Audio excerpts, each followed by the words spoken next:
In addition, there's also all these project records that included things like a housing survey at the time of what condition the house was in, whether it had hot water, things like that, and resident relocation forms that gave information on things like income and where people moved afterwards. Digitizing this meant pulling it into a spreadsheet where we could start to tally what was in Linnentown, what this community looked like, at least according to these records, and what was lost as well.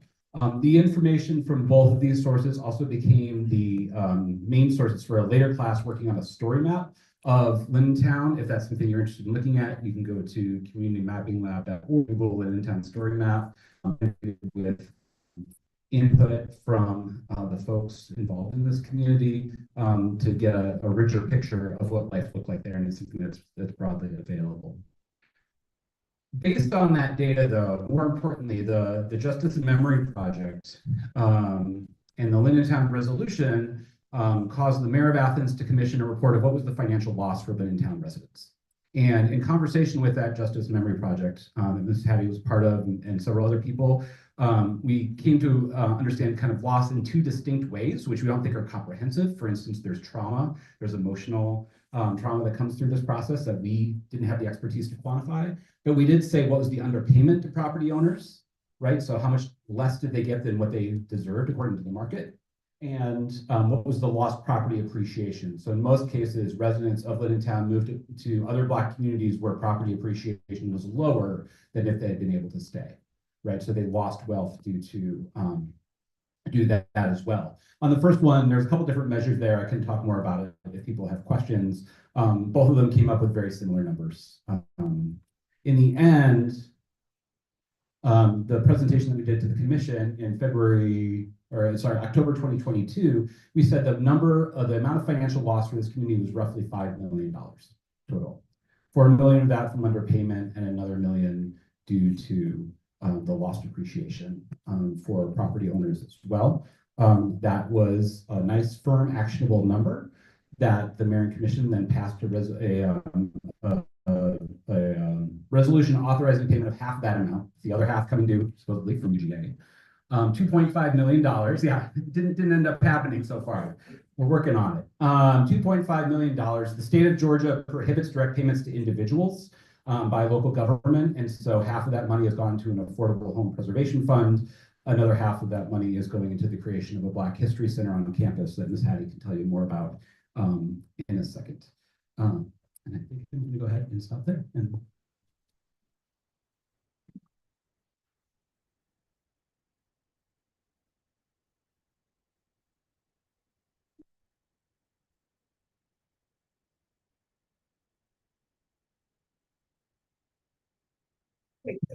Quickly. Yes, the Justice and Memory said, okay, there's $5 million, two institutions was involved, so let's divide that number by two. UGA, UOS, $2.5 million. City of Athens, UOS, 3.5, but we couldn't get the money. So we had to say, we were at the table with the mayor commissioners and all that. What do? You make adjustments. We can't get it, so we're gonna use it in the City of Athens to improve City of Athens. And that's what we voted on. And that's what we recommended to the mayor commissioners. And that's what they approved. First time in the City of Athens. First time. And thank again in the state of Georgia. So then we had to have a place they asked me how to raise money. We had what is your commissioners kept asking, what is your plan to raise money? Well, I really didn't have a plan, but I know we can sell chicken sandwiches. So I had to come up with a creative way to raise money. So I wrote up a musical based on the book. I had to do it. And so we opened it up at the Classic Center, had to go to the Classic Center and ask the CEO, could we open there? And he looked at me because that was the first time playwright, but that was the first time I wrote a book either, but we had to do something. So he approved it. And the Linnentown musical opened up this past April. We had three shows. They have 2,000 seats in that arena. We've had 3 shows that we sold 3,500 tickets for 3 shows. We raised $45,000. And we're gonna have it again this coming September.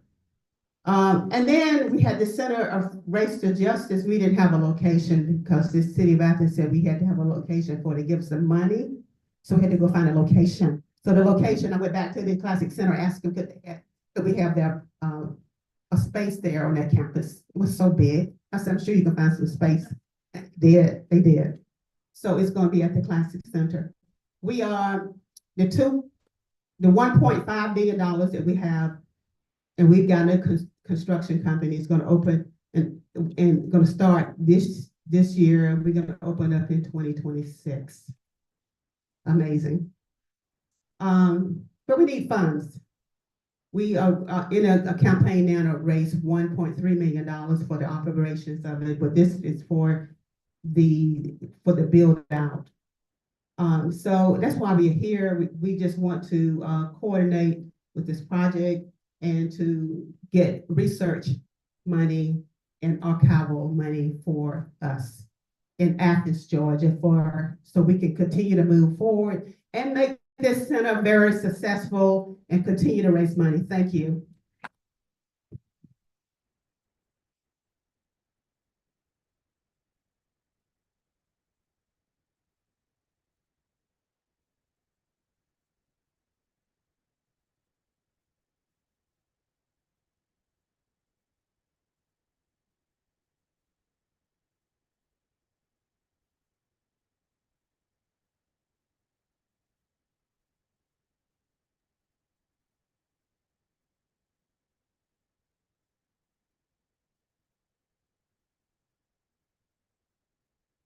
Hi, everybody. I'm Sherri Arguello, and I'm a displaced Aurarian. I moved from there when I was 7 years old. My parents met there. It was nothing but family on both sides. My mother was born in the duplex we lived in. That's my grandparents owned it.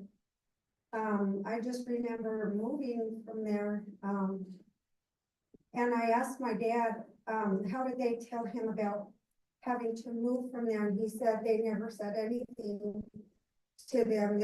He just heard in the community that we had to move. And then a real estate agent came to our home and said, you guys gotta hurry up and find a place. So he helped my parents find a home. He helped my dad's parents and his grandmother find a home. And so I wasn't there very long. So I'm part of the Displaced Aurarians committee. And I'm also a school bus driver for Denver Public Schools. Oh, that's my grandpa's. That's the duplex we live in. They replaced our duplex with Golden Mirrors duplex. They put a parking lot first and then they put Golden Mirrors. But that's my family right there. Cousins and my grandfather. Thank you.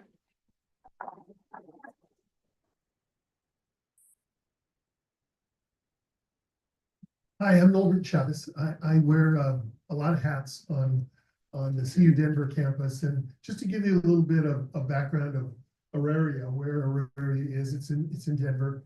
Auraria is the name of the original town of Auraria, which was founded just before the town of Denver, and they came together in a midnight ceremony on the Spear Bridge, which connects the two neighborhoods now.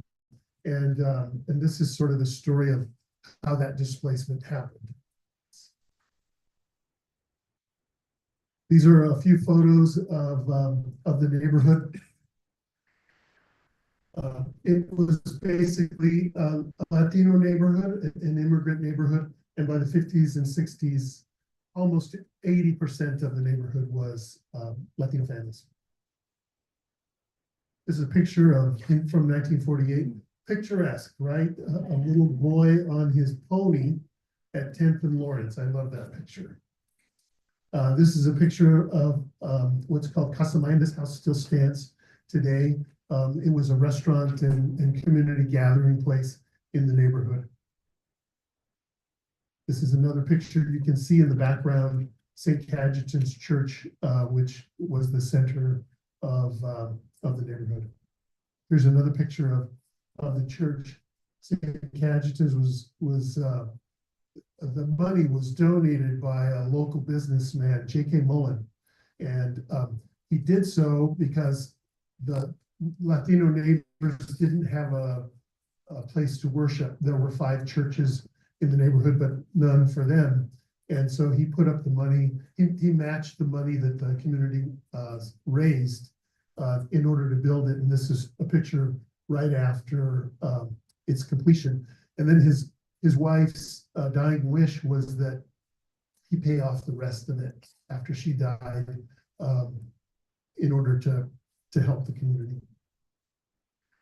This is a picture of St. Cajetan's in the back. This ran in the Denver Post when the neighborhood was demolished after urban renewal.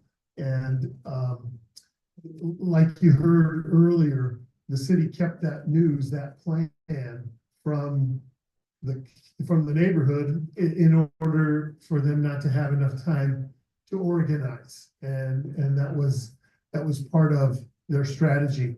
The other part was that, ironically, even though the church in the background was the center of the community, the Catholic Church really turned their back on the community. And the Archbishop Casey, directed every parish priest in the city of Denver to vote in favor of the local bond issue the Sunday before the Tuesday election.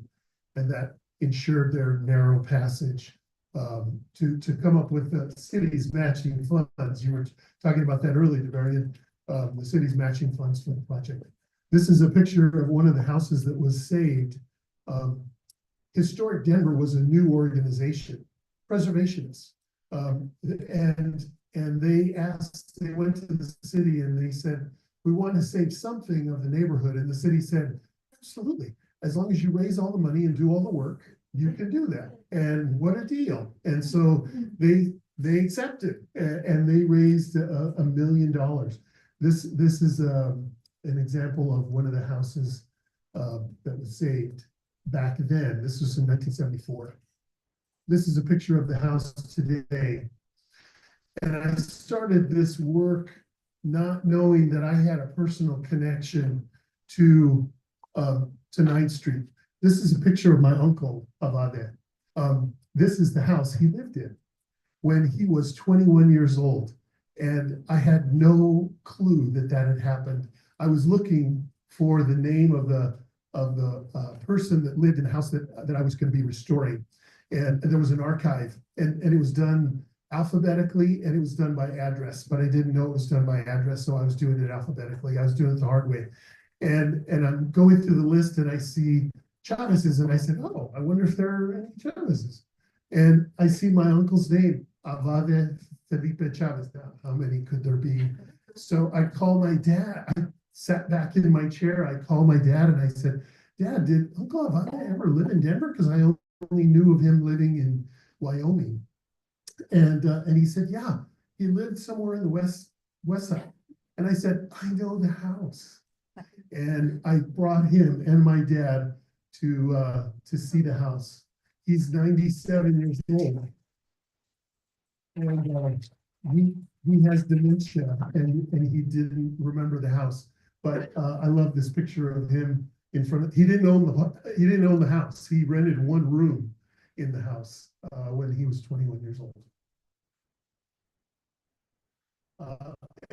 Since that time, not a lot has happened to keep the houses up. They are mildly kept up. We did a tour recently, and only a few of them are in good shape. But this is a picture of 9th Street Park. They left the curb so you could see where the street began, and then they filled in what used to be the street with grass. This is a picture of St. Cajetan's Church on the inside and how ornate the altar was. This is from 1950 at a wedding. This is what it looks like today. The altar's gone, but this event is important because this was the Museum of Memories event that History Colorado put together, and officially it was the Museum of Memories, but the community called it the Reunion. because they'd never been asked back. And you can see it was very well attended. And it was one of the first things that we started in this work. We started with reparations, and this began in 2020 when I was elected to the Board of Regents. And I had always heard stories of the scholarship that was promised, that was never written down, right? That made it difficult for families to collect. And they would, all three institutions that exist on the Auraria campus, not just CU Denver, Metropolitan State Denver, and the Community College of Denver, they all made it difficult because they could write whatever rules they wanted, and they came up with every possible barrier to make it go away. In fact, one person that I know very well, she was told, she went to Metro and she went and said, you know, I want to collect on my scholarship. And they said, you know, you're a woman, you just need to know how to balance a checkbook. And they turned her away. And so she was not able to get her scholarship, but her daughter, both her daughters have. And this is the event where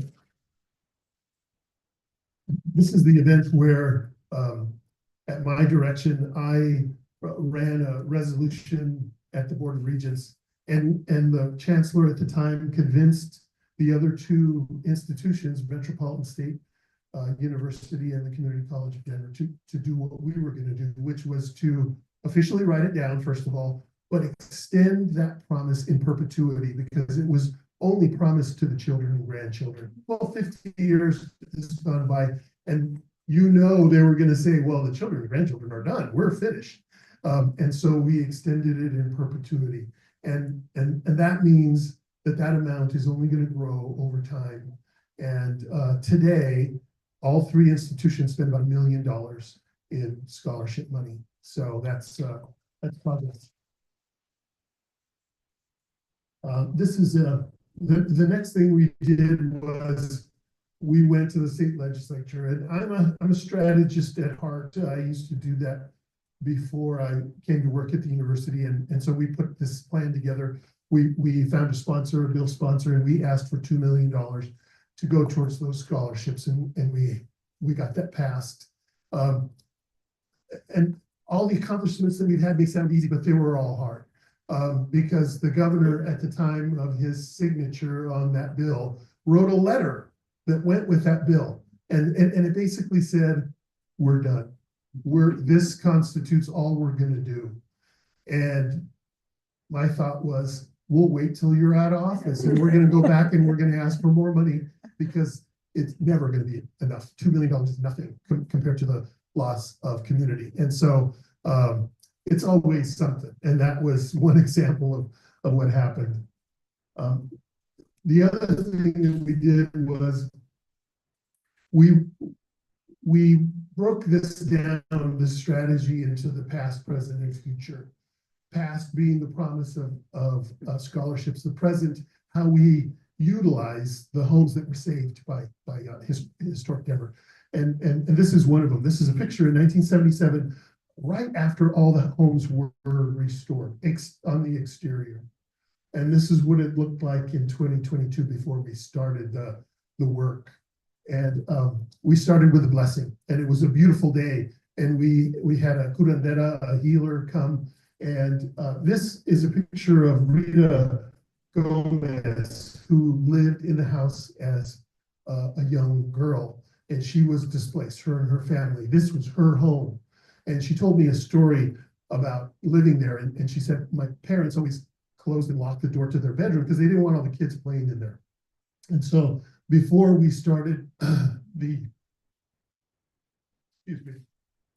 before we started the project, I took the hinges off that door and I framed them and I gave them to her. And I told her no door would keep her from her house.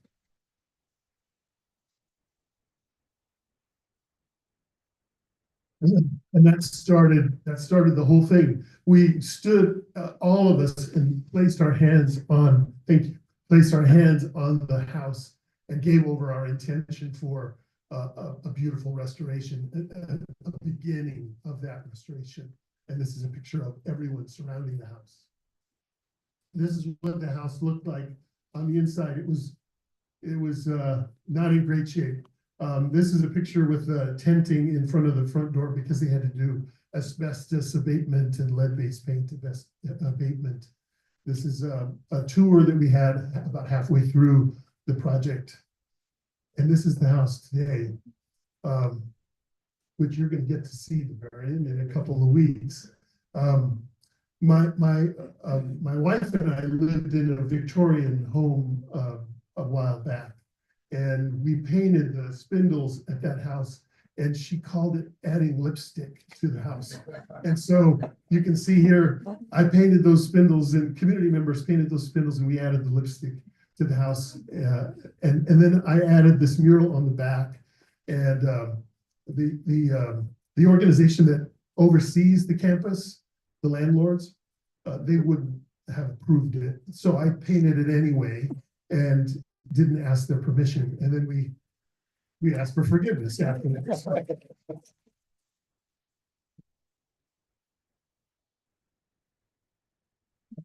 It was Sherri's aunt's house, exactly. This is a mural that was painted up as you enter from the street into the 9th Street Park. And this mural is actually on the inside of the house I just showed you. And as I told you, St. Cajetan's is the center of the neighborhood. You can see it in the background. And the artist that painted this painted the iconic painting depicting the church. And it became the symbol for the West Side. And I wanted him to paint a painting for me. And I told him, this is very important to me, and I want it to be special. And we talked about ideas. And he says, well, you know, I never sold the original. And I said, well, two things. First, you have to sell it to me. And number two, you got to put me on a payment plan. So every month I paid him for a year to pay off the painting.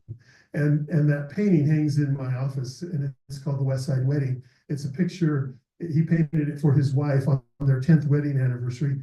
And it's a picture of him and his wife in front of St. Cajetan's because they grew up in West Denver and always wanted to be married there, but they couldn't because the church had been taken. And so it's a very special painting. And I told him, I want you to paint your opus mural. And so we decided that he would paint the procession. And that's what the mural is. It's the procession of the wedding. And I asked him to add flower petals to the sidewalk. And this is a picture of the grand opening, the unveiling, where I put rose petals on the floor so that it would look like she was entering the room. And then as we look towards the future, we have started an annual reunion. We had our first one this past summer. Over 100 people, descendants, attended, and you can see two of the oldest descendants here at the bottom. One is 95, one is 96, and they hadn't seen each other for many, many years. And that's a picture of Rita, the one that was displaced, seeing the painting for the first time. She's seeing the mural. And this is a picture of St. Cajetan's today. I have a little bit of, it looks great. They've done a lot, and that was the original color. They did some research. I have a little bit of heartburn about it because for everyone that's still alive, they remember it being pink. And the paintings depicted at that time as being pink. But they restored it to the original color, and I understand that. But I still have a problem with that. And they try to tell this story, which irritates the hell out of me, actually. They say, what? Because it devalues the community. They say, well, the reason it was painted pink is because the pink paint was on sale. And I say, that's not how paint works. They don't tint 500 gallons of paint and then put it out. You go in and you say, I want this color of paint, they tint it for it. So I hate that. Anyway, that's another story. We'll fight about that another day. But it is back and restored to its original color. And one other thing, I found one of the two bells that had been taken from the church and at another church named St. Cajetan's. And one of the things we're going to work on, Sherri and I and others, is bringing those bells back to the church. Recently, we passed the creation. The Auraria Board of Directors passed the creation of a Planning and Use Guideline Committee, which I chair and Sherri serves on, and that gives a majority of the seats on that planning committee to the displaced community. And so we have oversight over 9th Street Park and St. Cajetan's. And our goal and our mission is to make sure that the homes are used in a student or community facing way. You can see a space between those two houses. That's going to be a peace garden, and the community is working on that. And then we have two descendants of displaced Aurarian families that serve on Denver City Council. And so we're working on adding this portion to the cultural overlay, cultural district overlay. And this, to me, kind of says it all. Historic preservation saves more than buildings. It preserves the truth. And this is a picture of Rita at one of the events. And she brought this lunchbox with her, with pictures and trinkets and other memories that were important to her to share with the community that was there. And that's it. Thank you.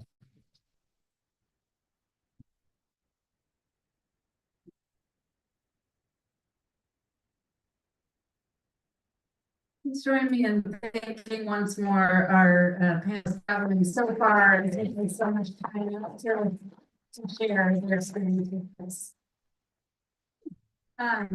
We're now going to take, we're just going to transition into our kind of discussion portion. And so that's also an opportunity to like go to the bathroom, get some coffee, stretch your legs. But we'll invite our panelists to come sit in front here. Also, if you want to get coffee or drink, I'll get it for you. And then the folks that we talked to about serving as sort of listeners and responding, if you could come and join us sit up here on the sides, and you know who you are, I think. And if anyone else has something special to say, please, you're welcome to join us here. Yeah. Just like as soon as you're, 5 minutes.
Yeah. And guess who's always that also is file. Like the waters. So I think like falls with space, not by it. I think you'll get a desk in there. Yeah. Everybody, we're gonna begin in like 1 minute, Print. Wow, I got about 30 seconds. With our response and conversation at this more intimate level. So if you are getting your coffee or taking your hydration breaks or what have you, please go right ahead. You're fine with that. Begin. We're going to begin with our conversation. So first of all, how's everybody doing? Good. I don't know about you, but I know these stories, and every time we have these conversations, I learn something new, and I'm moved at a different level. And I've been sitting here 15 to 20 years, and still every time it's a new experience at a deeper human level. It's not just dates and facts, but it's people. It's people and lives and stories and experiences. So I just want to thank y'all again for sharing, because these are it's not hard, it's not easy. And now we're going to bring in the local New Jersey Newark story and have a conversation between what was heard and what the implications of this material, these stories are for the Newark, New Jersey experience, and what might have been, what the impressions might have been, what was collected, what resonated, and also what's different. And then finally, what this conversation, whether directly or indirectly, how did it inspire thinking about reparations, repair going forward at the local level? So we have 3 respondents here. 4, sorry, I'm sorry. Let me see. My girl, you know I forget about you. 4 respondents to offer their impressions in that way. We have these questions, but again, you know, we paraphrase and we're innovating in a good way, not in a bad way. Where does the university enter most effectively in the process of repair? So, you know, we talk about repair a lot, but we hardly ever put the university in the conversation. I pointed that out earlier. So, you know, where does the university anchor or enter, especially locally? Or you can even say it doesn't at all. And why that's a problem. What historical actions of universities in New Jersey need repair? What lessons on repair can we draw from what we heard? And then finally, we are in a moment when both universities and their communities are under attack. And I know that the things I said at the end have been said by people here locally, and we didn't rehearse that.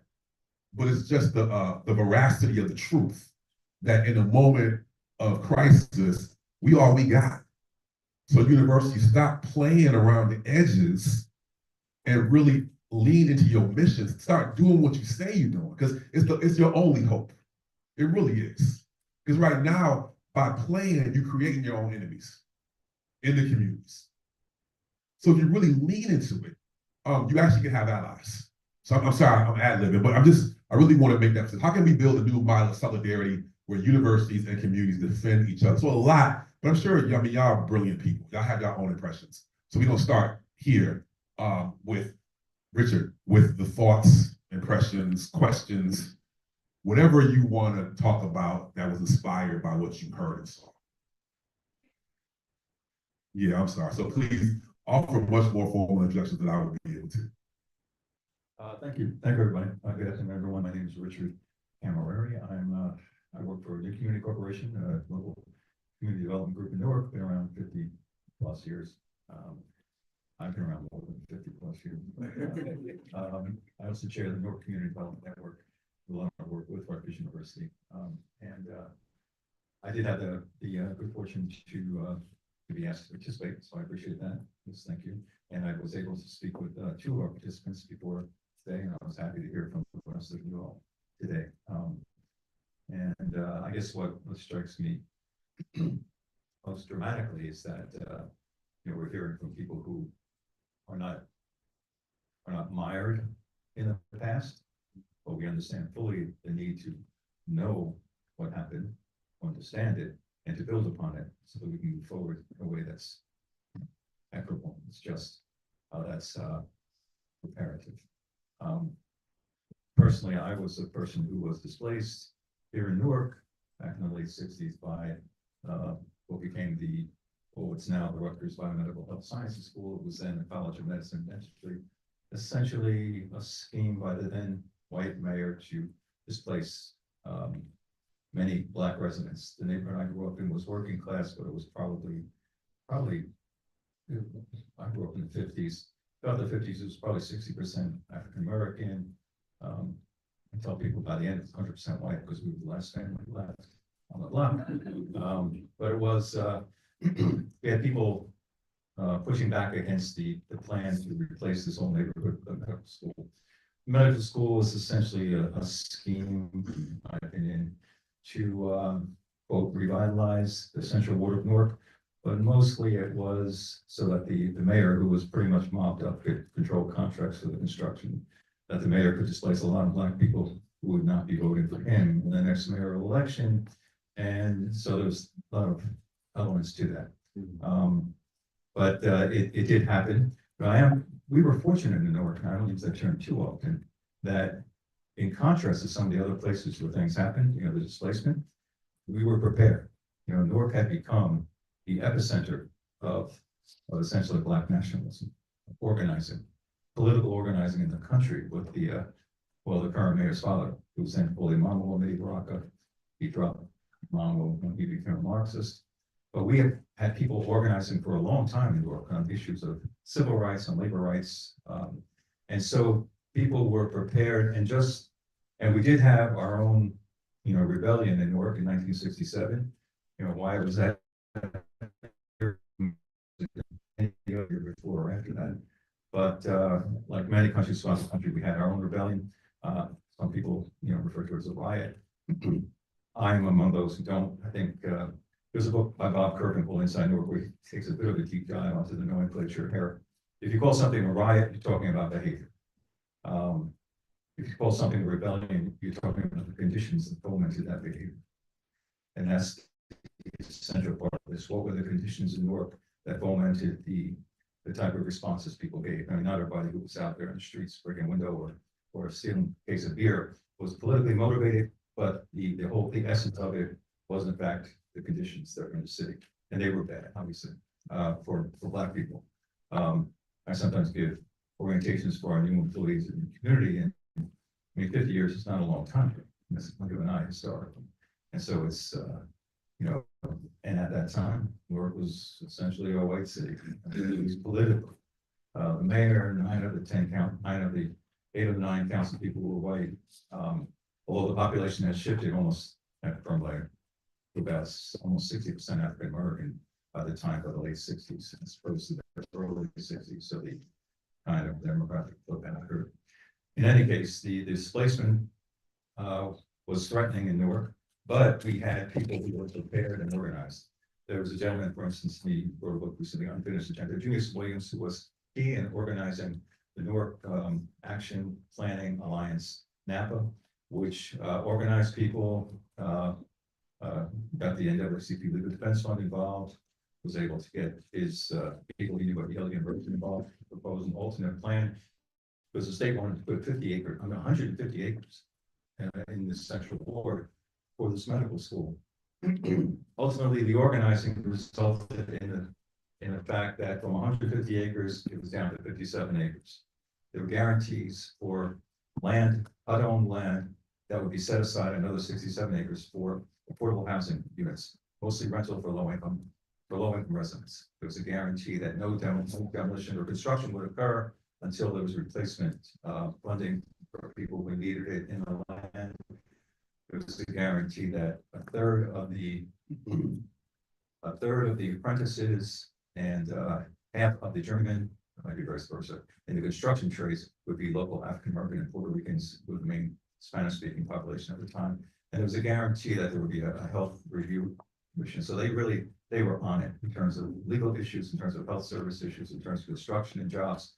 And for the most part, that was and so you know much better than me, but it seems that was a fairly unique situation that people were able to not stop it, but they used it to their advantage. And then that organizing also eventually led to the election Mayor Ken Gibson, first black mayor in Newark 3 years later. So I said we were fortunate and back then to be able to not stop, but to be able to create a situation where the creation of the medical school was used essentially to the advantage of the community. Not all those things I mentioned happened completely, so that's a whole other longer story, but it was there. The other fortunate thing is that when we look to the present, what do we do about things now? You know, we've been fortunate, and I graduated from this place in 1973.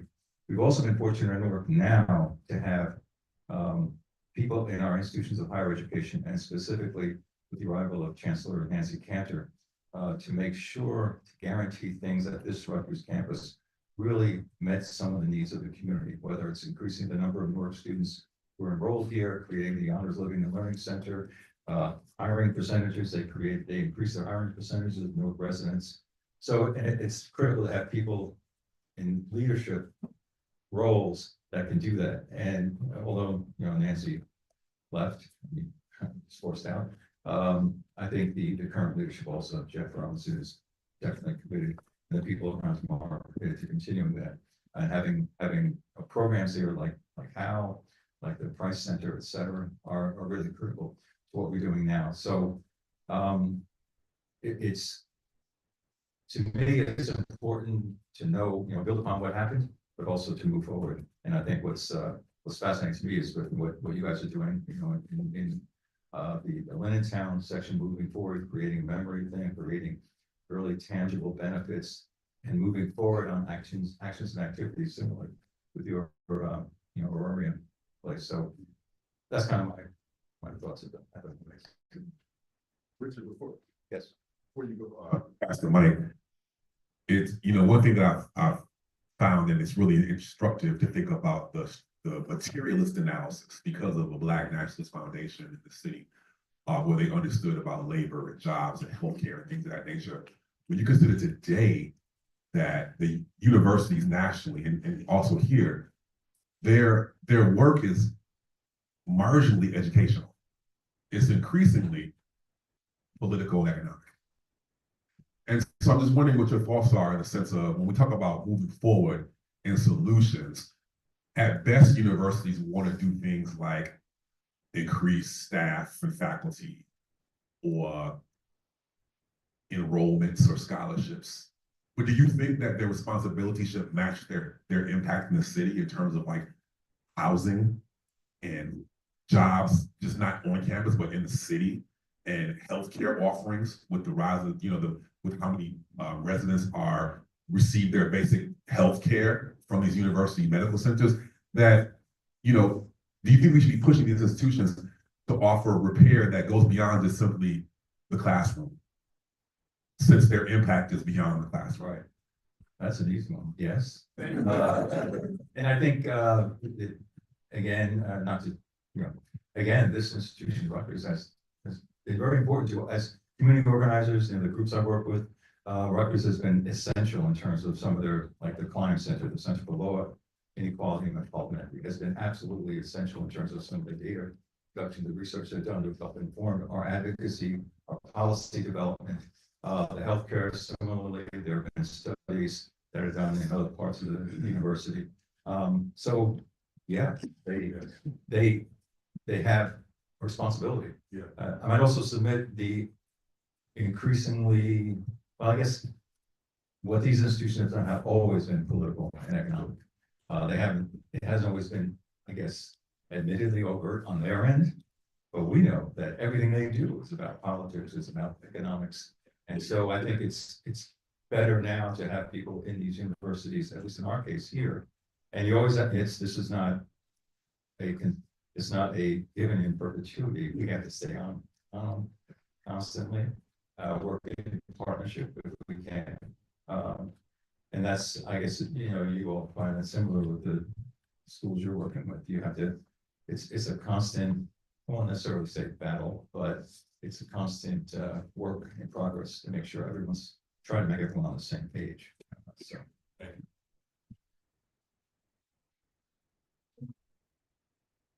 Okay, it's a hard one to go to each. I have had the opportunity to work with Richard, but just as a way of stating my own positionality and who I am Michael Conte, and I am a product of Sciences-Newark. I did my doctorate here, and now I'm attached to the Center for the Study of Global Racial Justice, part of the organizers, and teaching a course in community organizing and advocacy. I'm really excited because I have my students here as well. And, talking to what you're saying, but just my own positionality before I react to what I've heard. I was born and bred in West Africa, Sierra Leone to be exact, and had to become an asylum seeker in Namibia, where I hold nationality now, and traveled in the continent and had to study in Europe. So I could relate to what you're saying in Rotterdam. I did my master's in ISS, the Institute of Social Studies, now in Rotterdam as well. So I'm familiar with that. But I'm saying that by way of saying how I get introduced to North Africa, where in Western Southern Africa I've never had that opportunity to mix with the Moroccans and the Tunisians and Egyptians. But my work with reparation being West African really started with slavery, the role of the transatlantic slave trade, and coming up to Southern Africa and Namibia, where I think some folks know about that, but a lot of what we hear about the Holocaust and what it was not among the very first Holocaust did not happen with the Jews. It started in Namibia with the Herero and Nama speaking people, 1904. Von Trotter gave an extermination order to exterminate and annihilate every Herero and Nama, men, women, children. And that for me was the activism as a student of history and political science, engaging with those history and becoming engaged with activism and advocacy. And each and every young Herero student always said the Germans have to pay reparation. So fast forward, I get to the United States to study. And listen, being in the classroom in criminal justice, and you get to understand that the incarceration rate of the United States of America is 2.3 million. Now you have to understand, coming from Namibia, where it's a wide open space, and that's the population. So if incarceration was a country, that's Namibia, that's Botswana. I mean, it's just blow my mind. And I got involved in, being trained as an inside-out prison exchange facilitator and taught courses inside Jackson Cooper Street Prison in Michigan. And so that advocacy work continued until Sciences-Newark, where we worked with Prof. Krasovich. Tomorrow you will hear a lot more about the work we did in terms of crafting democratic futures, a Mellon-funded grant where we have community dialogues here in Newark around imagining reparations. But what resonates with me is two things. The idea around repair. I mean, language, the inadequacy of language is something that just hits me, because we talk about repair. Now the question becomes, how do you repair broken people? How do you go back and undo and restitute and repay and all the nice euphemisms we use for this work? But it is a tough one, but because that's what we are, we work with it, right? Your concern about how the community organized, one of the first things that struck me is that doing this kind of work requires resources, it requires skills, it requires partnership, and it requires the community involvement. Because at the end of it, these are the beneficiaries. It's their reality that counts, right? It's not enough for us to do the research and leave it there. And that for me is nothing like objectivity. The mere fact I'm engaged in reparation is a personal thing for me. And so I don't stop at just being an objective researcher. I'm an advocate, I'm an activist. I want to see something being done about these things, right? And so that was something for me about the Linnentown, how the community organized and how they get involved. But the part that is missing in the Aurarian, all of the faith-based organization like the Catholic Church.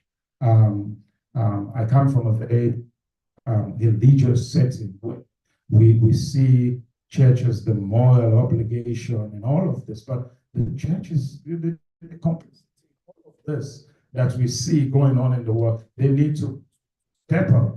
And I think what you were talking about, the discovery moment and now getting involved and acknowledging, it leaves us to say, as universities, at this moment, I just want to pause and say thanks to your work, Davarian, because after I read that book, In the Shadows of the Ivory Tower, that shaped my dissertation into getting involved with universities and their host cities. How do they engage with their host cities? And I come to realize that the buzz was going around anchor institution, community engaged institution, but the question remains, what are they anchored in? And I'll tell you, in global financial capital, that's what they are anchoring. And then it brings the question of the foundations. Who is ruling who?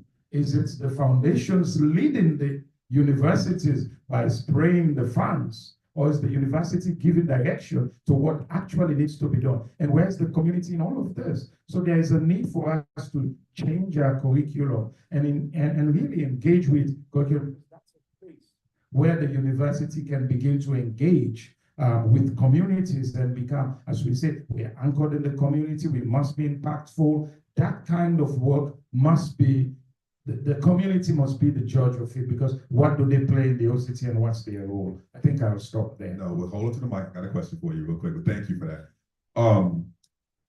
So the one thing that we always get lampooned for in reparations circles is that, you know, Black folks, brown folks just want to check, right? But we know the impact of harm goes beyond just simply that check wouldn't even deal with the harm, as you mentioned, the range of harm that comes from these experiences. And we also see with these cases really creative and expansive ways of talking about repair, whether it means murals or scholarships or creative placemaking or a community center. Now let's be clear, we want some money. Like, I'm not trying to tell you we don't want money, but being located in Newark and knowing some of the story and doing some of the research, what do you think, based on these kind of what you saw and what you see, what could be some other modes or mechanisms of repair here in Newark or other places? Do you have any thoughts about that? Yes, exactly.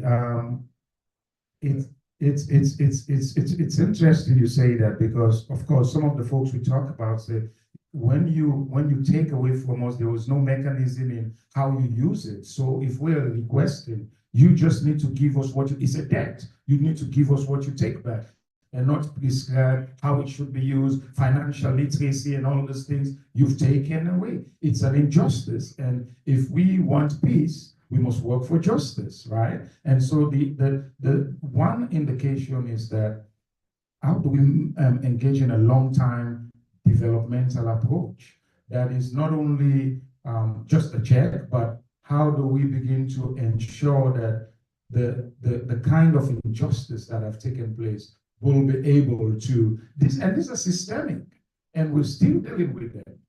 How do we begin to unravel, unpack, and ensure that those who were adversely affected by these injustices can be brought to bear to the table, to be part of the decision making of what needs to be done. Now, when you speak with the community, they say the other parties, a lot of times it's just the Black folks who come here and we talk about reparation. Now that's important because he who feels it knows it, or the person who is hurt should take the lead.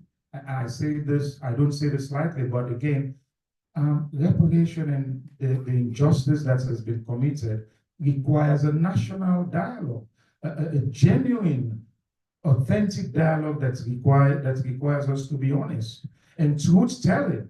Now, this was what happened in South Africa after the apartheid. It was about truth and reconciliation. We can talk about that on a different level, whether it worked or not, but it was about truth telling so that we understand what was done wrong and how do we correct this. To developmental approaches that can happen. Education can be one, and engaging in issues of the displacement that have taken place, that's still happening in house. All of these are areas that can be entry points that we can begin to advocate and make a reality. And again, I think my good friend is here, John Pierre. People don't even want to hear the word reparations. We need to call it what it is. Let's call a spade a spade. It's reparations. Unless Trump is talking about reparations for white folks, right? For having to endure being taught about the history. You know, now reparations is okay, but thank you. I'm sorry. Yeah, thank you for that. And I really love the idea, like, you know, that we have to go forward. Part of repair is also how do we think about development moving forward? That we must take into account these histories as we envision plans of revitalization.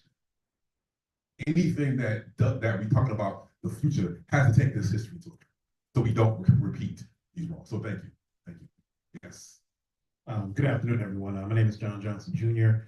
I'm Associate Professor of History at St. Peter's University in Jersey City. Graduate of Rutgers Newark American Studies program. So I'm glad to be home. And listening to your accounts, your stories, I guess three things come to mind: blight, consent, and parking lots. And if I give a little bit of covering background, my dissertation, the book I'm working on, is a history of the Weequahic section of Newark. And one of the stories that I tell is the construction of a highway that cuts through the Weequahic section. And I think that history is very much tied to what happens here in Central Ward of Newark, and particularly with Rutgers. If you look at the urban renewal plans, from the 1950s and 60s, parking lots are a major component of that development process. And so all of that has to do with the automobile being a part of not only American culture, but American economy, and the creation of pathways from the suburbs to the downtown areas, because Rutgers Newark for the longest time has been, in many ways, it is still a commuter college, even though it has residence halls. And so in both instances, parking lots were part of the development plan. And so in thinking about what reparations means, I mean, we also have to think about the fact that people were displaced just for people to park their cars on a campus, right? And the fact that so many homes were lost where individuals did not get the proper compensation for their homes. Related to that is the question of blight. And one of the things that I noticed in both of your cases, and this is the case for Weequahic as well, we often think of majority Black and brown communities as poor and broke. But in the 1950s, folks were doing relatively okay. And that raises questions about how we imagine class. Sherri, who wrote an ethnography of the Weequahic class in 1958, she calls these things like classing acts. And so you had poor Jews who in many ways, modeled themselves to be middle class. They wore the fashionable sweater, the mom stayed home and took care of the house while the dad went out to work. But these working class folks had working class jobs, but they maintained the community. They kept liquor stores out of their communities because they realized the deleterious effects of liquor stores on their communities. And so in each of their communities, you had this stable working class, but middle class aspirational, if you want to call it that, neighborhoods. And one has to raise the question, well, how did the cities get control of those territories in the first place? And that has to do with the blight declarations. And so one of the questions we think about moving forward, one of the things that we really need, we need people at the table to determine zoning and where neighborhoods can be zoned. One of the things that are preventing residential neighborhoods from being developed is they're zoned for commercial, which doesn't give people opportunities to holistically develop their communities. In the 1950s, we were under the table, and that brings me to the last point, which is consent. And that's in a democracy that's like so foundational to who we are. And we have to be at the table. And in the 1950s, Harold Kaplan, when he wrote about urban renewal in Newark, he talked about the ways in which they rolled out these plans. You know, the corporations and the city fathers, they got together in their closed doors. They had their meetings, they developed all the plans, and then they put it out in the newspaper. And then that's when the residents found out. And then they would have a meeting with the state for people to come voice their opinion, but everything was already done. There was no consent. And if we're going to maintain a democracy, I think universities can offer residents, folks in the community, an opportunity to be able to exercise their power of consent. We don't want this in our neighborhood. We want, you know, the university can create those spaces for folks to have that political capital, especially in the face of these major corporations that give loads of money to buy elections and all those kinds of things. Universities can offer that kind of social capital, political capital. And I think I'll end right there, just being mindful of time. Thank you. Yeah, got a question. So we got to hear about these very important local communities, but we are in one itself, and your research is important. It's critical for understanding that. Could you just, for those of us that are from here, but don't know how this place is in the story, could you just share a little bit, some things that maybe just how the story is different from what we heard, how it might add to the national conversation based on your specific research? When it comes to talk about race and racism, what I find Lonnie Guarnier talks about the canary in the coal mine and how we really have to pay attention to what happens to Black and brown communities because it's going to happen to the rest of the nation. Yeah. And in the case of Weequahic at that time, while it was shifting to a majority Black community, you had some Jewish folks that wanted to stay. Elderly folks, some left-leaning folks, some former red diaper babies, folks, they wanted to stay in the neighborhood. For all intents and purposes, the area where the highway came through was integrated. And I think that's also part of the story as well, that is, you know, this adversely affects African Americans, but these are things that can adversely affect all groups of people if we don't pay attention. Capitalism doesn't care, right? It leans and it tends to favor white folks, but in the larger scheme of things, power is power. And we see this in California, we saw this in North Carolina. Folks will lose their home in the face of disasters if we don't have a seat at the table to talk about what development looks like. And in the case of Newark, you had a mayor at the time who, you know, when he was in Congress, you know, he was at the racetrack instead of, you know, at his committee meetings. He didn't care. When he became mayor, he was all about trying to build these coalitions, but to maintain power because the money that he was making, you know, came through the mob. You know, he was connected. He didn't really care about developing the city and preserving the city. And so he ceded a lot of his power to corporations rather than to residents. And so I think in the case of Newark, one of the things we have to do is be mindful of those relationships we have. And again, we have to be at the table when it comes to what development looks like. And things are changing. With climate change, we haven't even talked about that and what that kind of development looks like and how expensive it is. We have to be at the table to be able to lobby and to say that we have a stake in making sure that we preserve our communities in the face of that development. Because if not, we're going to find ourselves kind of having these same conversations again. And you raised a good point about climate. My last point, I've also spent time down in Miami, and the Overtown and Little Haiti communities that are low value, were low value, now are of high value because the coastal areas are flooding, and these are the high points in the city. And so what's coming? University of Miami Converge is right there in Overtown. Magic City Redevelopment Corporation, right in Little Haiti. Meds and Eds at the center, the friendly face, once again, of urban development through climate gentrification. So just wanted to add that to the comment, great point. Yeah, where Weequahic is located, it's close to Port Newark, and that's a major flooding zone right now. And so when we talk about, again, the kind of development that is going to happen in Weequahic, the university can serve as, a research arm to talk about, how we can address those issues, both of, fortifying homes, transportation networks, and how do we keep those solid without, in the face of that flooding. The university can serve purpose in helping lead that research. Just real quickly, the issue of consent is really important, and I think to play off, I guess, challenge these systems manufacture the illusion of consent. I mean, that happened. You guys with the bishop, archbishop, whatever I think it was. I was raised Catholic, but I since became unheathen. But that's manufacturing this illusion of consent. With Linnentown, apparently they just ignored you all and just did it. Consent, very important. And I'd also point out, and Michael alluded to this, another thing at Rutgers was these race reparations community dialogues. We had about 30 of them in Newark. I helped organize them through the local community groups. And there were, over 100 people participated. And maybe 1 or 2 people in all these dialogues mentioned money.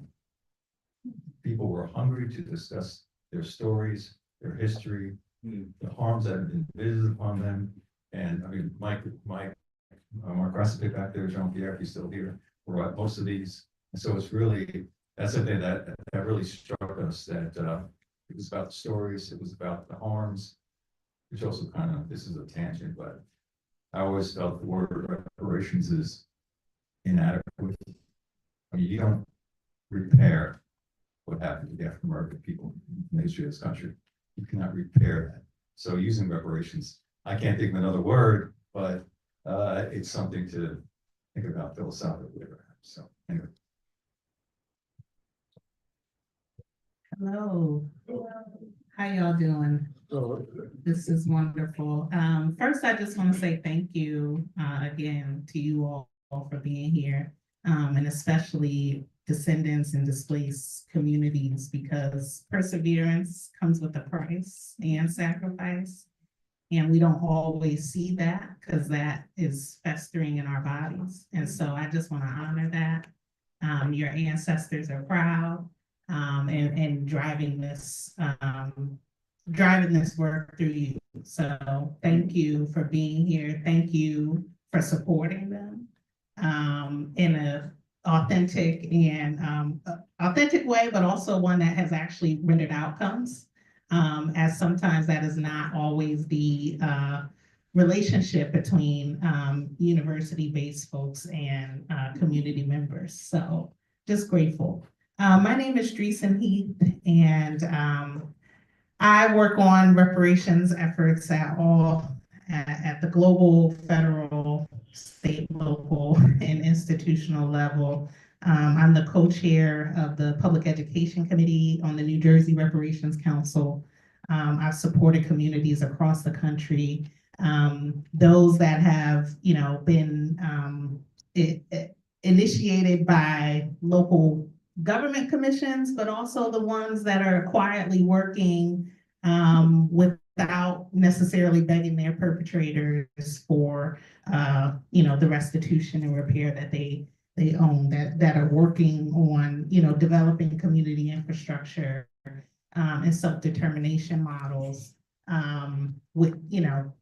without the additional compounding harms of having to negotiate with people who harmed them. So many things resonate. And my mind is going a million places because I also am bringing so many different communities to this conversation as I speak. I'm thinking about my own growing up in New Haven, Connecticut, born in Tulsa, Oklahoma, but how Yale, encroached on everything. And, just how that was so visible to me, just even as a child, and how that made me have huge resentment around Yale, and seeing the ways that it's even evolved and expanded now is just incredible to me. historically Black community organizing spaces are now, the art studio for Yale students. So, that is visceral for me personally. There, again, so many different things. So I have, supported the Tulsa Race Massacre survivors and descendants who have a scholarship fund that was prior to, $1,000 scholarships to only 12 people. What is that getting you? No priority for descendants, no eligibility, constant fights with the Board of Regents. Senator Regina Goodwin, a member of the Goodwin family, a staple of Greenwood's history and the building of the legacy of Greenwood. One of the only Black state legislatures, fighting this battle on her own to get appropriations for a trust that was previously being, misused. So many different aspects of the scholarship fund that I, love to explore more and feel like there needs to be coordination and support across all these efforts. Like, these are not new challenges, they're recurring challenges, they're using the same tactics within these institutions. And so how can we help alleviate some of that additional pain that people are going through by helping each other in different areas? I'm thinking about Tulsa as well, because Greenwood, as a part of the continuing massacre that we call it, post 1921, you have the highway construction, I-244 going through the heart of Greenwood. What was 40 square blocks of residential and commercial is now a block and a half. And where the block and a half is marked is now a minor league baseball stadium, a history center that was not made in consent with the community, as well as many other things. There are also two universities, Oklahoma State University Tulsa and Langston University Tulsa, that occupy areas of the original Greenwood. And that was through then the wave of removal through, eminent domain. Those property records are held by the county, but are missing from the county court records site. Victor Lukerson recently uncovered them, but just thinking about ways in which universities have expanded on land that, in the aftermath of the massacre, it was just a matter of, there were no documentation, everything was burned. And so the city and the White Family Foundations are now the two greatest landowners in that area. And it's so hard to even fight for just even full-time scholarships for descendants to attend those universities. I'm also thinking about the Jones family, University of Huntsville, Alabama campus. The Jones family owned many acres of land as well as a well. So I'm just also thinking about, when we are making our asks around restitution and reparation, if we are also calculating, resource rights, environmental resource rights that have been stripped, as well as the actual land and property. There are residuals on these water and mineral rights resources. And, in the case of University of Huntsville, Alabama, because they failed to get it via eminent domain the first time, they then condemned the water source, which they then had to pay, and they underpaid everyone who lived in the area. So I'm also just thinking about the theme of condemnation that is happening in many of these cities, where you condemn a specific mineral or water resource as a means of removal and displacement as well. And so how can we organize around that and also educate people around the fact that you might not be getting paid for the water rights that you're owed, but somebody else is. Somebody else is cashing that check every week. There's no one size fits all process for any of this. So I'm also so grateful that you all showed how you came to this process and what is most meaningful to you, because that is a part of the reparative process. And while, even the word reparations, I think it's our duty to bring the meaning to reparations. It could be, I don't think linguistically, in nomenclature, it's not sufficient, but we have to bring meaning to what this is, because we are the meaning. And so I'm also just thinking about percentage of endowments, the drama that's going on in Harvard is not just at Harvard, it's also at Georgetown, it's also at Providence. Like this has been happening silently, and now there's a public watershed moment around it.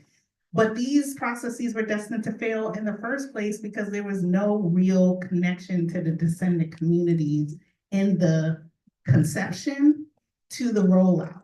And so you damned your own self through this process by, excluding the communities at every step of the way. And I think, message to Rutgers in future, endeavors,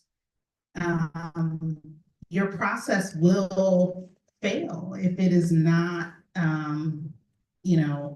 community engagement is a tough word for me because that as a practice it has to be more robust. It has to be actually prioritized. It's not, we're going to host these community listening sessions and maybe reach 2% of the population that is affected. There has to be a greater outreach method, and there has to be dedication to resources to discover who has been impacted. So I really hope that universities take that on with some seriousness. And one other thing that I'm thinking about is as a part of the displacement, there's a compounding psychological harm that needs to be quantified in relation to that. But there's also, in the course of displacement, there's looting and there's stealing and family heirlooms are gone and familial artifacts are gone. Those types of repatriation efforts, I think, also need to be at the forefront of these conversations. I think I heard that in the Paul Robeson Gallery, there are some artifacts related to some recent diggings and discoveries. When I started asking questions about, well, do the families know that, their grandmother's hair comb is upstairs, that, I didn't get an answer. So when thinking also about, that's also additional compounding harm that needs to be quantified and needs to be paid back. Thank you very much. So just for y'all young people in the room, Greenwood, as in Greenwood, Archer, and Pine, the Gap Band, just if you don't know what that is, Google it. All right. That's important, Black history, just to be clear. And people have been telling the story for a long time before it finally got recognized.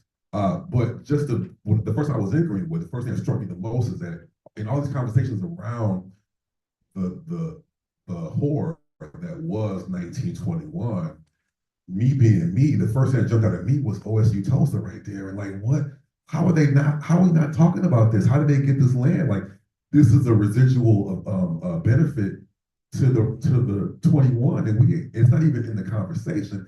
And we're seeing this all over the country. So like, you are in the trenches of the reparations conversation. How are universities always at the table but never part of the story? what's your take on that? Because everywhere I've seen, we're having this parallel event where universities are always there, but never part of the story. So that's my first question. Second question is that being at the table, you've seen a range of approaches. What do you think Newark needs to what's possible in terms of repair? Even though we know it doesn't do justice, but in real terms, what are some of the things that people are creatively thinking about at the national, international scale that we should be aware of? So number one, why are universities not there? Number two, whoever there, how can we think broadly? Yeah, I mean, OSU Tulsa has always been a part of the demands, especially of the residential, all of OSU Tulsa, right, to the back of the highway, right? If you ever have a chance, you have to go to Tulsa, Oklahoma, and I implore you to go during the commemoration of the massacre, May 31st to June 1st. If you can't go during that time, just go. Like, as a human being, I think you need to feel the spirits and just the vibrancy, but the emptiness in that community. When you stand underneath the I-244 highway and you just are silent and you know that this was a real, this was A.C. Jackson's home, and this was Emerson Hotel, and this was, it's just, it's incredibly emotional. But in terms of the university itself, there have been demands to the university. And a lot of those conversations, have been private and not been publicized. There have been some concessions made, like, hey, you can put this marker over here. But I think the truth to that is that the same people funding the university and on the board of trustees and in the power positions are also the same people running the city, are also the same people in the courts, and are also the same people operating the police department, and all of that, especially in Tulsa in particular. The connective tissue of power is gross. So I think that's probably a similar story in other university systems, right? And I don't know, I just think that is, one of the barriers to, and then the rezoning issue. Greenwood was, that was residential area where the university is. It's now been, it's residential 1 and residential 2. It is now commercial and whatever the education zoning code is. So in terms of consent, there is no consent with the zoning laws. They just do it.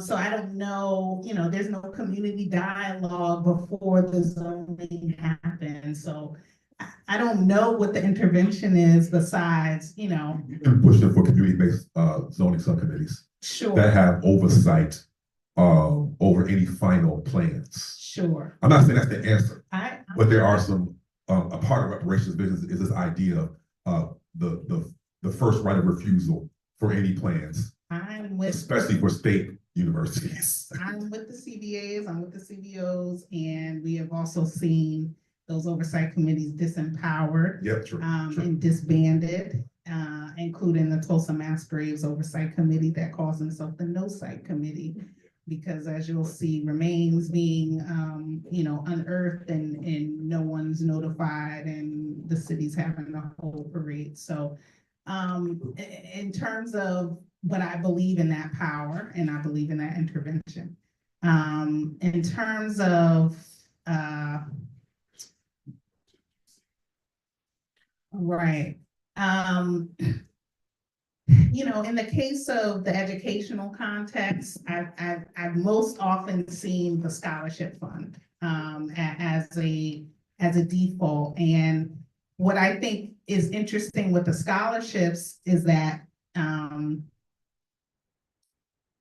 I think, as long as they're in perpetuity and full scholarships, that should be the baseline for that type of negotiation. In reality, in a lot of places, that's not the baseline. And so if there is additional ways of political support and, descendant and affected communities organizing that can happen, I mean, that's one of the threads that I'm seeing is just like, I was just talking to the Linnentown folks about, I've been supporting the Forsyth County descendants of the 1908 Forsyth County expulsion. And they could learn so much from you all, and you're in the same state. And I know it's not just learning, because when I connected Rosewood Race Massacre descendants with Tulsa Race Massacre descendants, it was about a revitalization of each other and seeing each other. So I also think that's so important. I've seen what has failed more often than I have seen what has been successful, and that's an honest answer. However, I do believe the efforts to, make these restitution funds, like you're seeing, in Virginia and otherwise, the university system might not be doing what it's supposed to do. And then you have the, Episcopal diocese, parallel running a reparations fund, but conditioning where that money should be applied.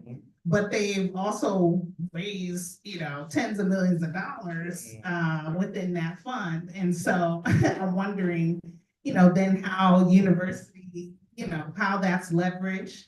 But I think there's many ways to talk about additional ways. Like I have yet to see the, property tax or the UBIT tax breakthrough in terms of funding a restitution fund for, even the state law, or is it a city law? And a state law that, just can't be applied individuals to individuals. Like, I would love to talk more about legal challenges to that. But, and loopholes, because somebody's getting paid individually in the state of Georgia, and so I'm thinking about that, which you may have made a decision to do community development if you got that money, but that takes away the agency of choice and the decision-making process to the people who have been affected. And so maybe again, that would have been the choice to do something in Athens for the community. Ultimately, anything that runs through you is going to benefit the community anyway, right? And so, does it have to go to a nonprofit? Can a community, land trust, or can a community reparations fund be funded and then the money gets to individuals? Like, is there a pass-through mechanism? So just thinking about when they deny you at one turn, how do you use that denial in order to get what you really need? Yeah. Thank you for that. Appreciate it. Thank you. Let's give a round of applause for the response. And we're gonna so first of all, thank y'all for your stories. Thank you for these impressions and responses. So now we want to open it up to the larger community. If you have questions or comments, or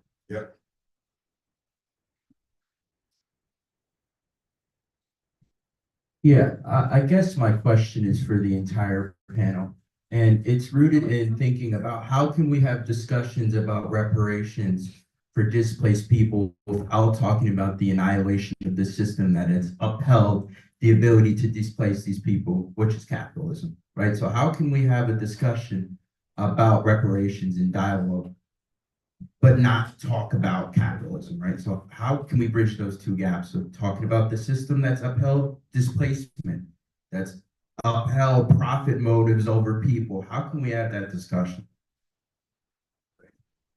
Yep.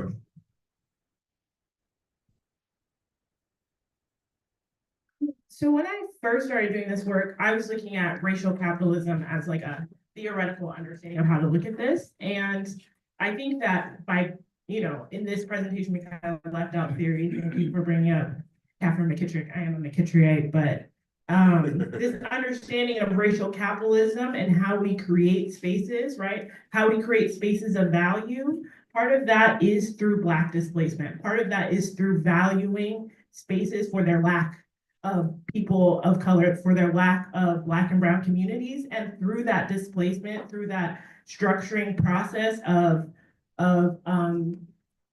disinvesting in places so that they hit that bottom mark where the price of redevelopment becomes available. That is a part of the process of how this happens, right? And the federal government, the local government, the universities, they're all working together to say, okay, when is it right for us to now come in on the back end after we have disinvested in these places and the cost is low enough for us to come in and replace them. And for the people who read like Saidiya Hartman, right, this is the afterlife of slavery, right? It's the skewed life chances, unequal treatment, health disparities, but Black displacement is cyclical. It's happening in these over and over in these generations, and the outcomes look like being forced into worse financial positions, right? Creating this underclass so that they can continue the system that we have today, right? And that's part of racial capitalism, and why we have to think of like Black matters as spatial matters, because this is happening in space and it's developing how these spaces are created, and it's producing this value through capital. Question here. Oh, another response. Sorry. No, please. I think we're gonna have to be creative as we try to understand how we can move forward. And one, I just want to tell you a couple of things that has happened in Athens, and it may not seem much to some people, but we had one group at one church raise money for the Linnentown residents to give to the Linnentown residents because of the Georgia Constitution gratuity clause prevents that direct payment. So as small as it may seem to some people, they raised $100,000 and gave it to the 10 families that were still living. That's small. So that is not small, but it's different because we had the support of the community in order to get the resolution passed. We had the support of the community, which took a lot of work. Now, the city of Athens owned land. So some of that land is going to be asked. We're going to ask for some of that land. So we got to look at it differently. And instead of always try to go back to, which is hard, to who had the land where. That is some land right there. Let's take that and use that for affordable housing. Yep. So we got to look at things different. So that's just, I don't know what it, I'm simple. I look at things real on the ground when it comes to trying to get things done. And real simple is I can go and try to get this land, get these people who gave us this money, and it will get to another level where people are trying to give money and raise money to give to the residents of Linnentown as well. Yeah. But you have to keep the awareness level. You have to keep the awareness level different, and however you can get it out front, you have to keep it out front. I'm just going to give a quick 30-second take that's parallel to what a lot of these folks. I'm going to stick with McKittrick. So we just read Plantation Futures last week in my GIS class, and one of the things she comes back to there is this idea of the plot. Right, the space on the plantation that was a space of like freedom and autonomy, and thinking about like it's not just about like destroying the plantation, but how do we create spaces of freedom within the plantation, right? Or if you look at the stuff that like J.K. Gibson Graham did around already existing alternatives to capitalism, like how do we build non-capitalist, white supremacist spaces within the dominant capitalist economy and see where they go, right? Like that could be part of it too. I would say until capitalism falls, these projects are not explicitly or naming anti-capitalism, but in the act of giving different value to land, it's anti-capitalist, right? That is not generating the value of land based on profit motive. I'm not saying that they are anti-capitalist, but they are doing other things. They are assigning different kinds of value that go beyond marketplace demand. So I think it's not going to topple capitalism. I think it's important as a building block. I just add that. We don't come here, we'll come here. All right. Thank you. I just want to quickly say, I may get in trouble for this because I just got off of academic probation.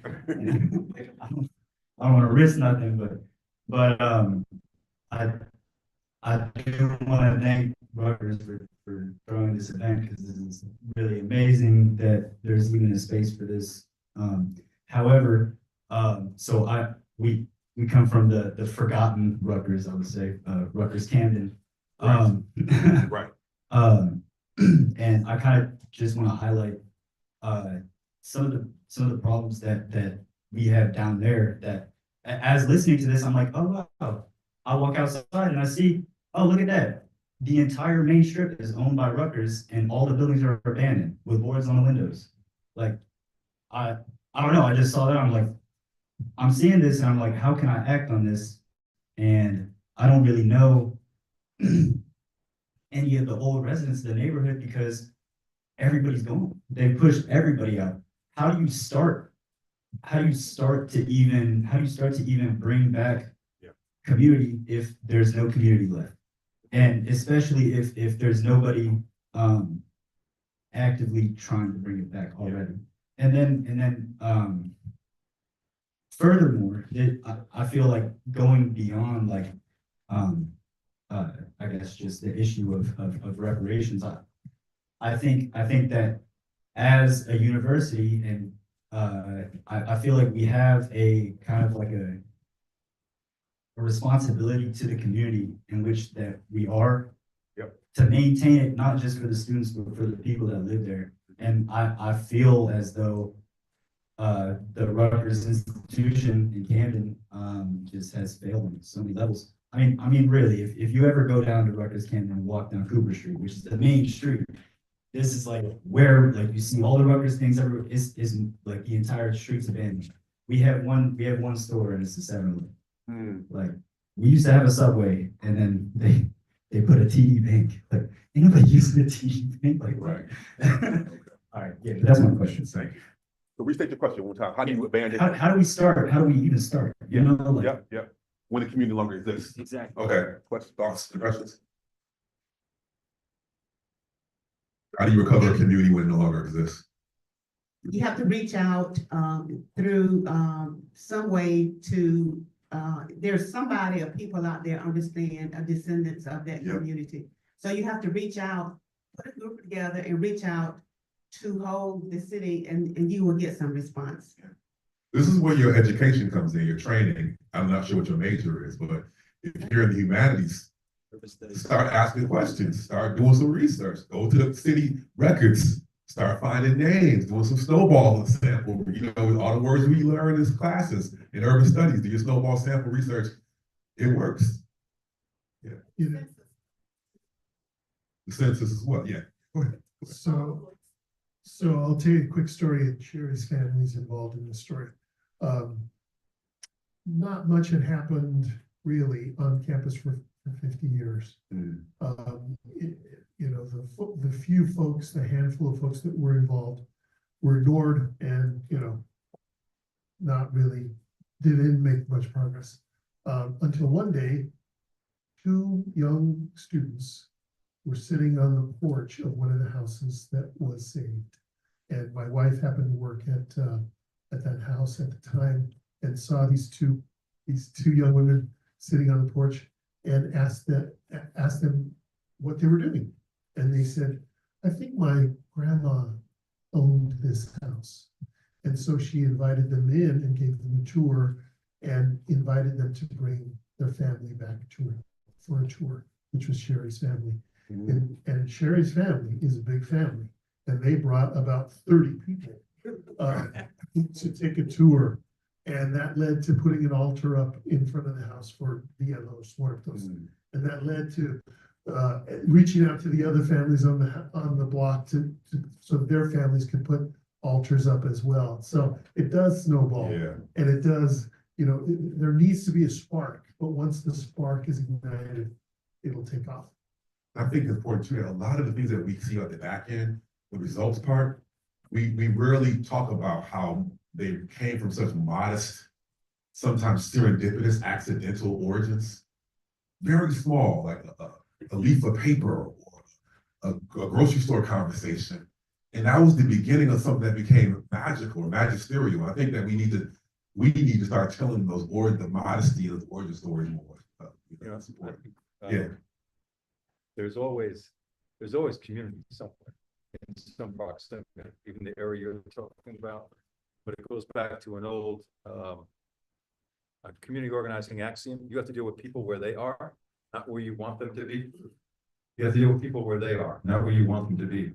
So if there are people in proximity to that area, reach out, see who they are, see if there's groups already organizing around their issues, see what concerns them, what their needs are, and what they want. And then, it's about, what we've seen in Denver and Athens, it's about communication, building trust, so that you're connected.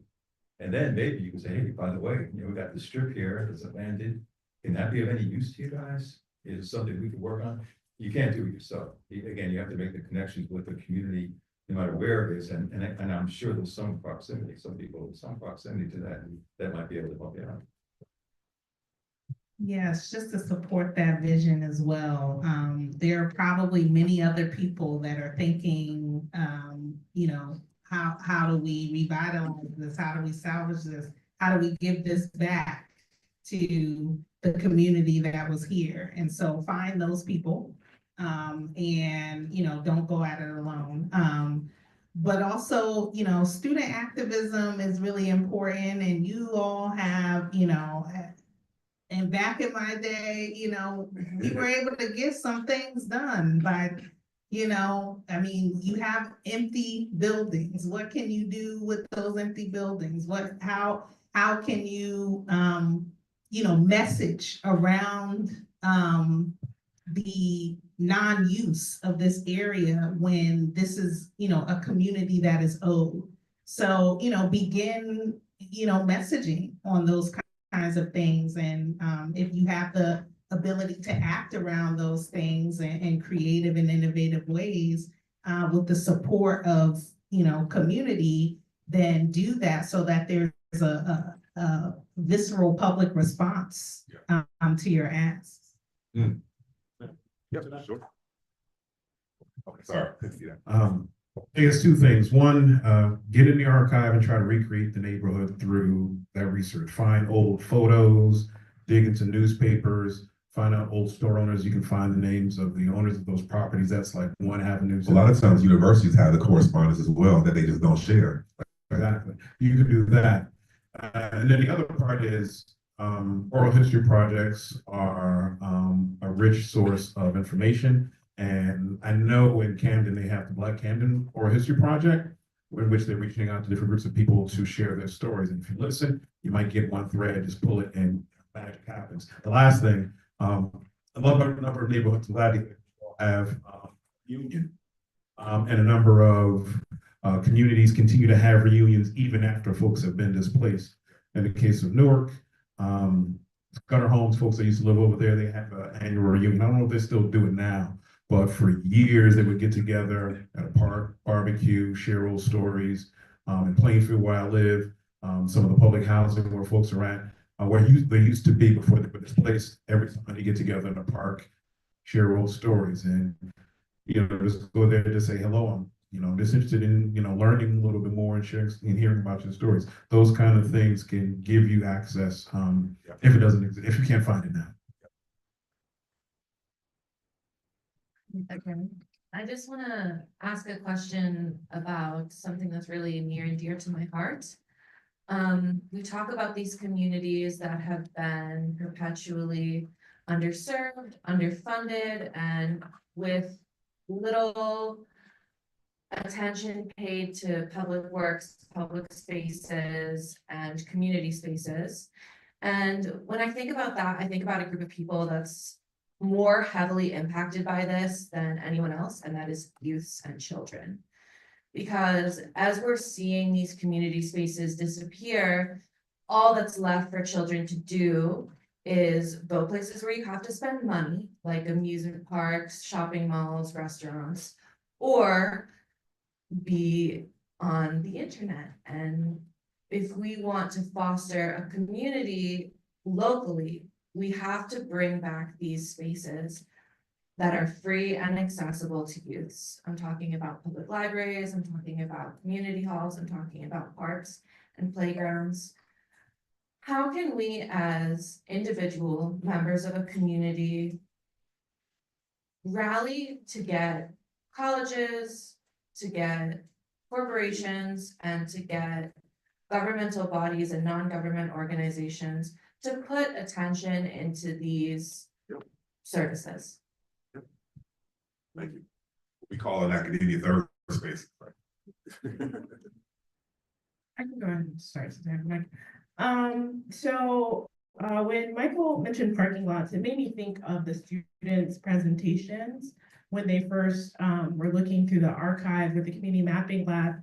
And one of the things that they did during our focus group, they asked about the walking paths. They asked about what was in the neighborhood. And from then on, I kind of thought about what are these spaces that would have looked like, right? Because, you know, I was the person who was walking through this parking lot every day and then getting all of these images, you know, I call it what Toni Morrison calls it rememory, right? Like having that transferred to me and then thinking about, okay, where is the creek? Well, now it's under the parking lot, right? I talked to sustainability people and they piped in the water under the parking lot to keep it flowing, right? And the trees are all gated, right? Those spaces are gone. The walking spaces that a lot of the Linnentown members worked at the university and they would walk up through these paths that they created through these grassy areas, through these, you know, tree forested areas, they created paths to walk up to the university, right? And those are gone, right? The way we understood Linnentown was through the eyes of children, right? Because a lot of the folks who are still with us today were teenagers or even younger when Linnentown was removed. So when we think about Linnentown, we think about the creek, right? Like I was on a project for a mosaic project, and one of the biggest parts of the project is the creek that is in there, and a poem that students wrote about this place, right? And Miss Hattie talked about the swing in her book and the playground that her brother made for them, right? Like those spaces are gone because of this displacement. And we have to think about not only, right, the material and the emotional and the affective, but how are spaces being created through this process? And in a very practical way, I think these two questions can be combined in the sense of you have a public university that owns abandoned spaces that were once owned by residential-based business owners. You have a desire for third spaces. You have a university social mission to serve the public good. In the name of serving the public good, turn these abandoned buildings into third spaces, right? Combine these visions. Just, you know. Yeah, and I just want to affirm what he's saying, that it's good to get into trouble for good trouble. And so you will get into good trouble. And we've already identified a project for you, and thanks for saying that. But just to say, and to add a footnote, Sciences-Newark is being made accessible to the Newark residents to do photography and do some other kind of thing. It's about engaging.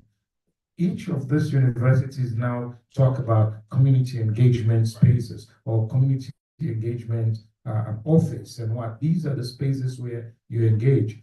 My research looked at University of Pennsylvania, Syracuse, and Rutgers, Newark. In Penn, they even took the dearest McDonald's away, where folks will converge and ends the term gentrification. Part of how university, displace communities. So I really think the students have a lot to do, to offer. You spoke about it, how to the students at Georgetown, to the students. So the activism, I am leaving here excited, saying that they see the opportunity to do good work and get into good trouble, because this is the kind of work you will do that will make a difference. To leave it there, let's become Japanese. The Japanese have this notion of, if you do not have a solution for a problem, don't name the problem. If you name the problem, have a solution. Okay, one last question. We have, yes. Can you pass this? Okay, new question? No? Yes. My question is really simple. When you're dealing with moments in which people were forced out of their homes, either due to urban renewal or massacres, all of the cases, the land being stolen. Of course, we have people still, finding ways to live in the margins of those communities in different ways, but a lot of those times people are forced into migration or exile, right? And so when we're talking about reparations, we have roots of now people who are scattered all across the country, who were once from, whose grandparents were once, or even parents were once from these communities. What is the process of finding the people or the individuals who were been forced to migrate, forced into exile, to be able to grant those reparations and support them in reforming this community, which has been separated? That's my question.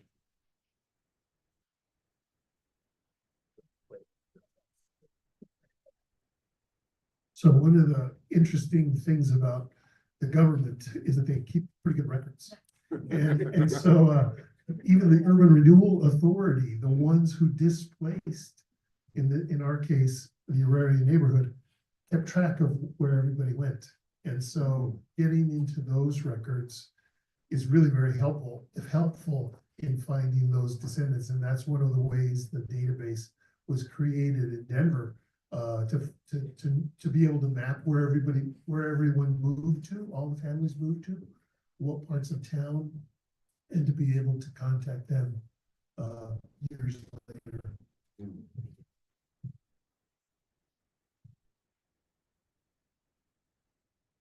Thank you for that question. Because also it contextualizes to reparations programming needing to extend beyond the confines of a particular place or zip code or lines of community. And so that's a really important point all in itself. But Urban Renewal Authority may have the records, or they may make it hard for you to get the records, and you may have to FOIA for those records and never get the records, or have to, work with lawyers to get the records. No, in addition to census records and the 9, there's always, when you look into, Black local newspapers, and those are treasures. When you look at the church pamphlets and the, church program, right? You are gonna find the names of the people. And obituaries, exactly. City directories, even ancestry.com, which I'm always like about, they will bring up the newspaper archives, city directories and such to find folks. And so if you can find a list of people, if you can find a name of a family, that can normally take you in so many different directions. And so I would also love to make a plug for Justice for Greenwood, an organization working on behalf of the Tulsa Race Massacre survivors and descendants, have a large extended descendants network. They are still finding people, mostly outside of Tulsa, in order to, you know, as they're rolling out the new phase of Project Greenwood and their asks, in order to, you know, actually give the all who has been impacted those asks. And so sometimes your city or town has done an investigation and has come up with a list of some of the survivors or descendants already, and then it would just be up to you to then, you know, use that as a roadmap to find others.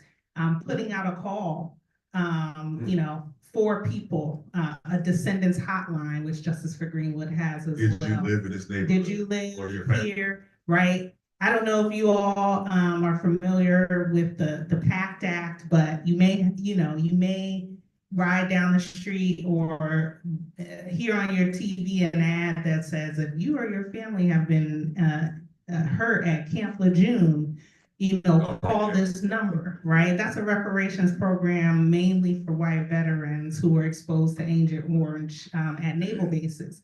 Those ads are everywhere, right? And that was part of the compensation package that they got as a part of both the settlement, but also government money that allows them to do mass messaging in that way. So also, if there are ways to use community resources or private resources, if corporations want something to contribute, use that money to reach people.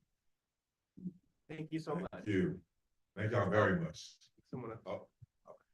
I was just gonna say, for the people who are like looking for descendant communities, you know, we were lucky. People didn't really go far when it came to Linnentown. But if you go to your nearest historical Black church or community center, there will be a local historian in community with somebody there. Right. And that person will, you know, people have mentioned the snowball method, can snowball you. So you can look through the archive, but you can just show up at a community center and say, I'm here to learn about this place. And there will be resources for you to learn about that place. And so even though we can say that places were erased, one of the slogans that we used when we were organizing was Linnentown lives in our hearts, because the community wasn't gone, the buildings weren't gone, and we made enough noise that people found us, right? People found us and said, this building still exists, right? Like, so those are some other options as well to use. Thank y'all. Thank you so much. Thank you. Everybody. A round of applause for the panel of respondents. Thank you yourself. Thank you. Thank you all. Yes, thank you all so much for joining us today, and to our participants for being with us and sharing your stories and your knowledge with all of us. I have the difficult task of trying to figure out with you all what we're going to do tomorrow, or tell you what is going to happen tomorrow. As many of you might have seen, there is a weather alert for tomorrow. And while the university remains open, some of the classes are moving online. We are hoping that all of you who are guests will join us tomorrow here. This space remains open, and we are open for tomorrow's portion of the seminar. Those of you who cannot make it, if you live far, we will have a hybrid event tomorrow, okay? We want to encourage as many of you to come because we will be here, but we understand if you cannot make it in person tomorrow. So 10 o'clock tomorrow morning, we have the honor to welcome Ambassador Davarian, who will join us in giving the keynote address. There's going to be breakfast tomorrow morning here, and there's also going to be lunch for those of you who are here with us in person. So we hope to see you either here or virtually.